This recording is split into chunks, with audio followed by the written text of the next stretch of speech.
Before you buy any used ML350, the VIN is the single most important thing you must check. In the next few minutes, I'll show you exactly how to check it, what to look for, and how to avoid buying a problematic SUV. The VIN tells the story of the ML350 you're about to buy. Accident history, mileage fraud, engine issues, country of origin, recall problems. Everything is hidden inside those 17 characters. A quick check can save you from a costly mistake. First, here are the places you'll find the VIN on an ML350. Driver's side dashboard, visible through the windshield. Driver's door frame sticker, engine bay firewall, or shock tower, vehicle registration or insurance papers. Make sure all VIN locations match. If they don't match, stop. Walk away.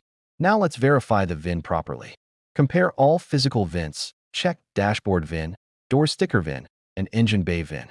They must be identical. Check if the VIN has been tampered with, no scratches, welding, grinding, or uneven stamping. Cross-check with the seller's documents. The VIN on the papers must match the VIN on the vehicle exactly. This is where most buyers fail. These are the critical things the VIN reveals.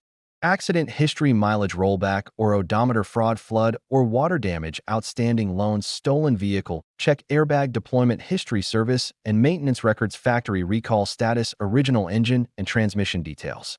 If the report shows heavy accidents or mileage rollback, avoid that vehicle. Here are places you can run a free or cheap VIN report.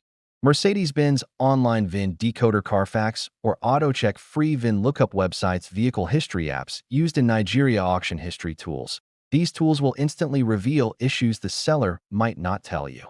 Here is what should make you reconsider buying the car. VIN plates look replaced, missing door VIN sticker, salvage or accident titles, airbag deployment with no proof of repair, odometer does not match service records, no VIN on key paperwork. These red flags mean the car may have a hidden problem. After confirming the VIN, always do these checks before paying. Scan the car for fault codes, check transmission and engine history, inspect service records. Test drive thoroughly, compare the VIN report with what the seller claims. If anything doesn't match, the deal isn't worth it.